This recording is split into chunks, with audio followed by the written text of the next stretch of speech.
Hello मेरी प्यारी YouTube family, कैसे हैं आप लोग। आशा करता हूँ आप लोग ठीक होंगे। तो आपके अपने केमिस्ट्री स्टडी चैनल पे आपका फिर से स्वागत करते हैं। ये जो वीडियो रहेगी क्लास 9th की रहेगी, ठीक है। कुछ टॉपिक्स हैं वैलेंसीज के बारे में, कंपाउंड्स के बारे में, ठीक है। आज कैसे कंपाउंड कैसे क्रिएट करते हैं। तो चलिए, आज की वीडियो बड़ी इंटरेस्टिंग रहती है। हाँ जी, आप ही से बोल रहा हूँ मैं, बड़ी इंटरेस्टिंग रहेगी। चैनल पर बने रहिएगा, ठीक है। देखिए आप, देखिए chemical formula of simple molecular compound, ठीक है। क्या है chemical formula of simple molecular compound के बारे में बात करते हैं। पहला क्या है कि फॉर्मूला ऑफ HCl, सिंबल है H और Cl। वैलेंसीज आपको पता है कि हाइड्रोजन का एटॉमिक नंबर 1 और क्लोरीन का जो एटॉमिक नंबर रहता है वो 17 रहता है। लेकिन आउटर मोस्ट इलेक्ट्रॉन जो रहता है, आउटर मोस्ट शेल में कितने इलेक्ट्रॉन रहते हैं, इसका 1, ठीक है। अब इसके पास टेंडेंसी है कि ये एक इलेक्ट्रॉन क्या करेगा, देगा, और हाइड्रोजन के पास क्या है, ये अपने शेयर करेंगे, ठीक है, आपस में, क्योंकि वो भी अपना इलेक्ट्रॉन जो है वो देता है। देखिए, अब बात करते हैं कि हाइड्रोजन और Cl आपस में अगर शेयर करेंगे 1 इलेक्ट्रॉन को, ठीक है, तो इसके ऊपर पॉजिटिव और इसके ऊपर नेगेटिव चार्ज होता है, और ये आपस में शेयर करने में कौन सा कंपाउंड बनाते हैं, HCl, ठीक है। अच्छा, एक बात बताता हूँ, क्लियर है यहाँ तक। देखिए, हम बात करते हैं, ठीक है। दूसरा क्या है, फॉर्मूला ऑफ H2O। अब Cl की जगह हमने क्या लिया है, O ले लिया। दो तो क्या है अपने पास, हाइड्रोजन, और एक क्या है अपने पास, ऑक्सीजन, ठीक है।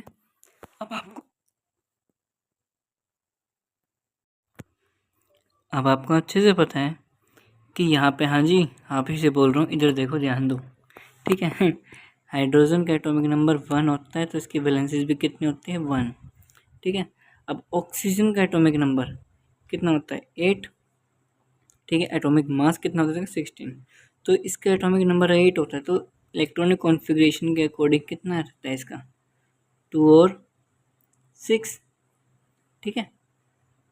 अब इसके अकॉर्डिंग, 10th के अकॉर्डिंग, 11th के according electronic configuration 1s2, 2s2, 2p4, क्योंकि अपने को एटॉमिक नंबर 8 है, तो 8 इलेक्ट्रॉन कंप्लीट करने हैं इसके।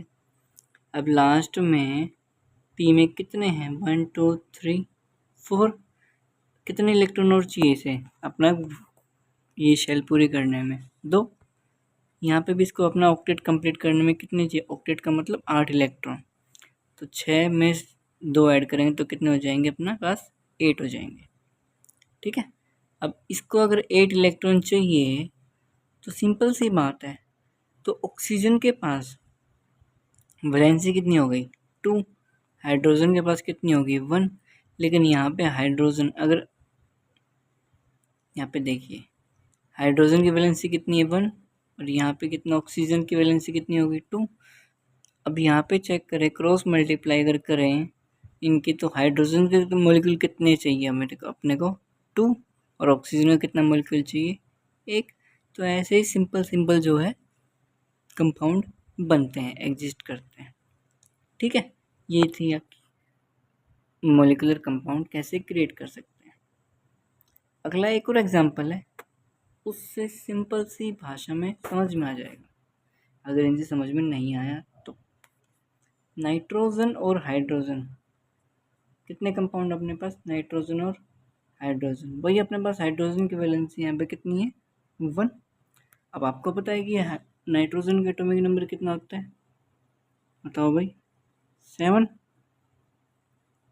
ठीक है, 7 ही होता है इसका। अब इसका एटॉमिक नंबर के अकॉर्डिंग चलें तो इसका 2 और 5, ऑक्टेट कंप्लीट करने के लिए कितने इलेक्ट्रॉन और जुड़ेंगे, 3। तो इसकी वैलेंसी कितनी हो गई, नाइट्रोजन की 3 और हाइड्रोजन की 1। क्रॉस मल्टीप्लाई करवाओ तो नाइट्रोजन कितने रिक्वायरमेंट है, एक नाइट्रोजन की रिक्वायरमेंट है, और हाइड्रोजन की कितनी रिक्वायरमेंट हो गई, 3। आई बस समझ में, क्लियर है। तो यहाँ पे NH3 कंपाउंड अपने बन जाएगा। कितने नाइट्रोजन के साथ? एक नाइट्रोजन के साथ। हाइड्रोजन की कितनी रिक्वायरमेंट है? 3। आई बात समझ में? हाँ जी, आप ही से बोल रहा हूँ। ठीक है, अगला है अपना CO2। कार्बन का एटॉमिक नंबर आपको पता है कितना होता है? 6 होता है। 2 और 4 इसकी इलेक्ट्रॉनिक कॉन्फ़िगरेशन हो गई। ऑक्सीजन का भी बताया हमने, 8 होता है। 2 और 6। अब एक चीज़ देखिए कि अगर हम बात करें तो इसको अपना 6 इलेक्ट्रॉन करने के लिए, ठीक है, छोड़ो इसको, सिंपल से लेके चलते हैं कि कार्बन और ऑक्सीजन के बारे में बात कर रहे हैं। तो कार्बन की अभी वैलेंसी लास्ट में कितनी है? 4। ऑक्सीजन का कितना रहता है? बताओ भाई, अभी चेक किया था कितने ऑक्टेट कंप्लीट करने के लिए? इलेक्ट्रॉनिक कॉन्फ़िगरेशन लिखो यार इसका, ठीक है। ऑक्टेट कंप्लीट करने के लिए कितने की वैलेंसी की जरूरत है? 2 इलेक्ट्रॉन की। अब एक चीज़ बताता हूँ, वैलेंसी का जब भी कंपाउंड बनाओ ना, मॉलिक्यूलर कंपाउंड बनाओ वैलेंसी के थ्रू इस टाइप से, तो उनको सिंपल होल नंबर रेशियो में लेकर चलेंगे, ठीक है। तो इसको अगर काटें तो 2:1 आ गया।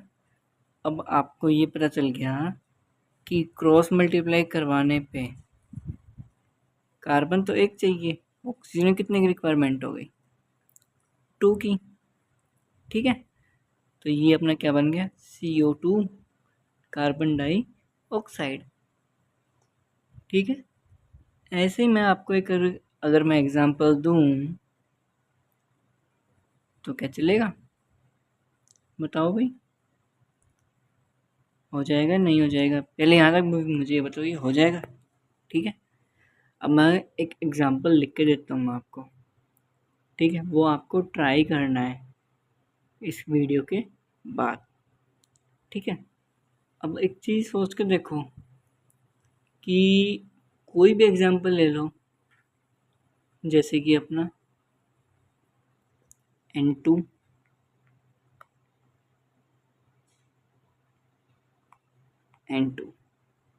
ठीक है।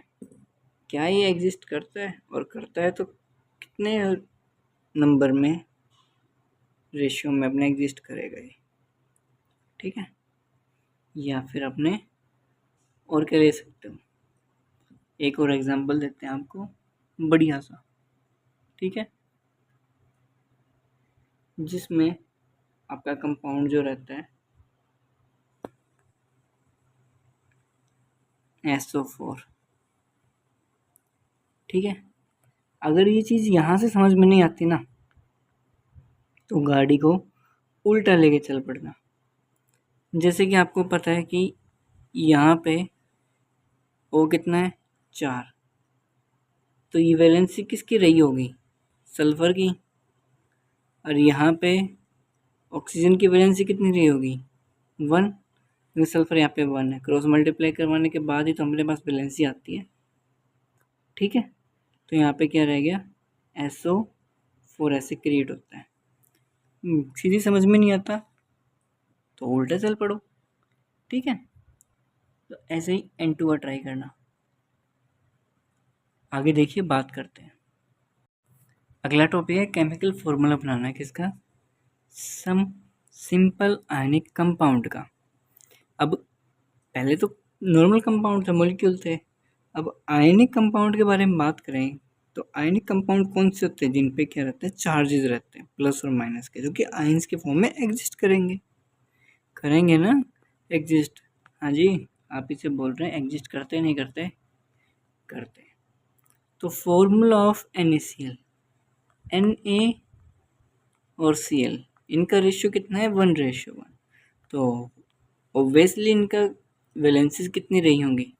1:1, ठीक है। सोडियम के प्लस के 1 है और क्लोरीन के माइनस के 1 है। अगर ऊपर चार्जेस जाते हैं, मतलब क्रॉस मल्टीप्लाई करवाने जाएंगे हम, तो प्लस माइनस का चार्ज वेरी नहीं करेगा, कोई मैटर ही नहीं करता, ठीक है।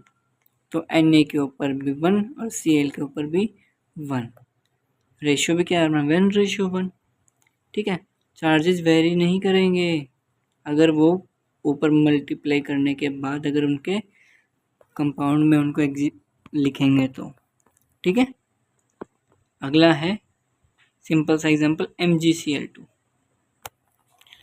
Mg मैग्नीशियम, क्लोरीन 2 है यहाँ पे। अब आपको एक बात बता दूँ कि आपको पता है कि क्लोरीन की कितनी वैलेंसी है, -1। और मैग्नीशियम के बारे में अगर मैं बात करूँ तो मैग्नीशियम का एटॉमिक नंबर कितना रहता है, बताओ भाई कितना रहेगा, और ये कौन सी फैमिली से बिलोंग करता है, ये आपका एस फैमिली से बिलोंग करता है, एस ब्लॉक एलिमेंट है। ठीक है, अल्कलीन अर्थ मेटल, जिसमें एलिमेंट कौन सा होता है, beryllium, magnesium, calcium, strontium, barium. ठीक है, तो ये आपका क्या है, अल्कलाइन अर्थ मेटल्स है। अब इसका एटॉमिक नंबर कितना रहता है, ये किसके बाद आता है, लिथियम के बाद आता है। ठीक है, कौन सा, बेरिलियम। और बेरिलियम के नीचे जो रहता है मैग्नीशियम, वो 12 नंबर पे रहता है। कितने पे रहता है, 12 नंबर पे, मतलब इसका एटॉमिक नंबर कितना हो गया, 12। अब नॉर्मल सी बात है कि इसका हम इलेक्ट्रॉनिक कॉन्फ़िगरेशन लिखें तो कितना हो गया, 2, 8 और 2। ठीक है, लास्ट में देखें तो इसका कितना इलेक्ट्रॉन है आउटर मोस्ट शेल में, 2। मतलब यहाँ पे मैग्नीशियम की कितनी वैलेंसी हो गई, 2 हो गई। क्रॉस मल्टीप्लाई करवाओ, Mg कितना हुआ, 1, और Cl कितना हो गया, 2। इसलिए क्या है, MgCl2। और एक बात बता देते हैं कि अगर इसको कितनी वैलेंसी चाहिए, Mg को 2 इलेक्ट्रॉन चाहिए, तो ये Mg के पास 2 वैलेंसी खाली, प्लस का मतलब वैलेंसी खाली है। क्लोरीन के ऊपर माइनस का 1, तो इसके पास -1 मतलब कि इसके पास एक्सेस में है। ठीक है, तो ये चीज़ थी। तो यहाँ पे Mg का +2 और Cl का -1, फॉर्मूला क्या बनता है, MgCl2, मैग्नीशियम डाइक्लोराइड। ठीक है, एक लास्ट एग्जांपल अपना है Al2O3, एल्यूमिनियम 2 है यहाँ पे और ऑक्सीजन कितने, 3 है। अब आप ये कहोगे कि ऑक्सीजन की वैलेंसी तो कितनी थी, -2, चार्ज हटा दी, कोई बात नहीं। अब एल्यूमिनियम का एटॉमिक नंबर कितना रहता है, क्योंकि देखो इससे पहले वैलेंसीज के बारे में अगर हम बात करें तो सबसे पहले आपको पीरियोडिक टेबल जो है याद करनी पड़ेगी। ठीक है, क्या करनी पड़ेगी, याद करनी पड़ेगी, जो हमने आपको पहले वीडियो में दिखाया हुआ है, इसी चैप्टर्स के वीडियो में दिखाया हुआ है पीरियोडिक टेबल। उन सभी एलिमेंट के 20 तक, फिलहाल आप 20 तक एटॉमिक नंबर याद कर सकते हैं। ठीक है, बाकी एक दिन ऐसी वीडियो आएगी कि सिर्फ पीरियोडिक टेबल पे रहेगी, उस पे आपको जो है पीरियोडिक टेबल सारी याद करवा देंगे। ठीक है, अभी फ़िलहाल के लिए बता दें कि एल्यूमिनियम जो है ना, बोरॉन फैमिली का मेंबर है। बोरॉन का एटॉमिक नंबर रहता है 5। कौन से ब्लॉक में लाई करता है ये, पी ब्लॉक एलिमेंट में लाई करता है। ठीक है, बोरॉन, एल्यूमिनियम, गैलियम, इंडियम और थेलियम, Tl। ठीक है, तो एल्यूमिनियम यहाँ पे जो है, बता दें आपको कि एल्यूमिनियम कौन सी फैमिली का मेंबर हो गया, ये बोरॉन फैमिली का। ठीक है, अब आपको एक बात बताएं कि एल्यूमिनियम, हाँ जी आप ही को बता रहे हैं कि एल्यूमिनियम जो है इसका एटॉमिक नंबर रहता है, कितना रहेगा, 13। कितना रहता है, 13। ठीक है, 2, 8, लास्ट में कितना आ गया, 3। ठीक है, एल्यूमिनियम के इलेक्ट्रॉनिक कॉन्फ़िगरेशन कितना रहता है, 2, 8, 3। तो आउटर मोस्ट में कितना आया, +3। +3 क्यों है, क्योंकि इसके पास 3 और वैलेंसीज खाली है अपना 6 कंप्लीट करने के लिए, हेक्सेन कंप्लीट करने के लिए, ठीक है। और चार्जेस वेरी नहीं करेंगे क्योंकि क्रॉस मल्टीप्लिकेशन में ऑक्सीजन के आपको पता है कितने होते हैं, -2, या फिर अपने 2 इलेक्ट्रॉन्स रहते हैं आउटर मोस्ट सेल में। क्रॉस मल्टीप्लाई करवाया इनका, तो एल्यूमिनियम कितना निकला अपना 2, और ऑक्सीजन कितना आया 3, ठीक है। तो फॉर्मूला क्या बना अपना, Al2O3, ठीक है भाई। तो आज की ये छोटी सी वीडियो थी। इसी प्रकार से जो है बहुत सारे कंपाउंड बन सकते हैं, ठीक है। अब जैसे MgCl2 बनाया, आप ट्राई करना BaCl2 बनाने का। बेरियम क्लोराइड क्या बनाओगे, BaCl2, ठीक है।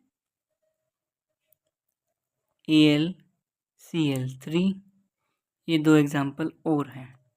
आज हमने आपको 4 एग्जाम्पल दिए हैं, चारों एग्जाम्पल सेम तरीके से बना के देखना, ठीक है भाई। तो आने वाली जो वीडियो रहेगी वो इन्हीं के बेस पे रहेगी, कंपाउंड्स कैसे बनते हैं, क्यों बनते हैं, और आपका छोटा सा काम हो रहा है पीरियोडिक टेबल को देखना और याद करना, ठीक है। तो नेक्स्ट वीडियो तक अपना ध्यान रखें। Okay, please take care, thank you, have a nice day.